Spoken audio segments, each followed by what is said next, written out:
All right, so today in the shop, we're going to talk about, what the hell are these? What was that? So these guys are called drifts, and they actually go with something. They're a part. There's actually a third one. Unfortunately, I am missing it, and the third one is pointed. It is a round cone, and they go with an arbor press. So the arbor press that I have here is a 2-ton press, and some arbor presses have these. So most of them are flat on the bottom side like this, but a lot of them have a little hole in the bottom, and inside fits the drift. And mine happens to be magnetic. So this is only a 2-ton press. They make them much larger. I have a 2-ton Dayton press. It's a good press. I like it.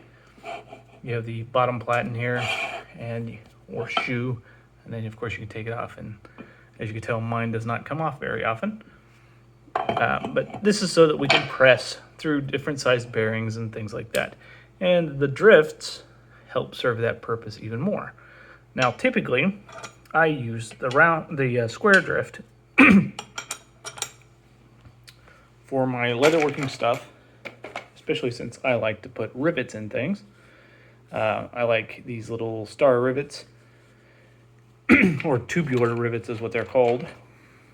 And they look like this. And, all right, so they look like this. It is just a rivet. And sometimes they're colored or different colors, and it will be a tube on one side and flat on the other. So let's show you how they work and how I use this press for my leatherworking, I guess, and sewing a little bit. So let's move you forward. And this is not really ideal setup because it's just a random piece of plastic I got laying around. First thing I am going to do is I'm going to use this. Now I could hit this with a hammer, which is how most people will do it, but I don't like to make a shit ton of noise sometimes. And we're just going to press, and it's through. Cut our little hole. Get the leather and the canvas out of the way. Slide that aside, and then we take our special tool. This is the rivet set. It's got like a little 3-leaf clover type thing here, and the tubular part fits into it.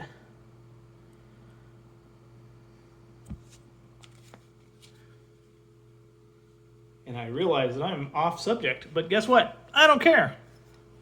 Nobody pays me to make these videos, so, you know, you get to have them in whatever order I give them to you. So, let's zoom out. And I'm on the floor today, so sorry about that. And there's my drift right there. And we gotta make sure it's very well lined up.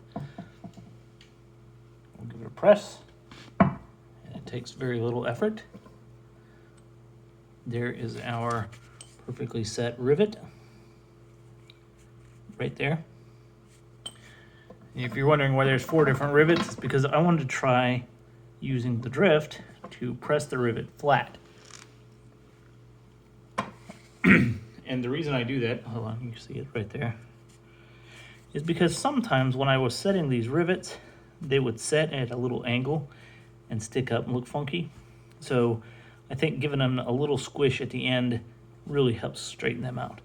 I was just trying to fix that problem. And then I realized that if anybody walked into my shop and saw this little piece of metal, they would probably think it was a piece of scrap. So, what the hell are these? These are Arbor Press drifts. That's what they are. Good night.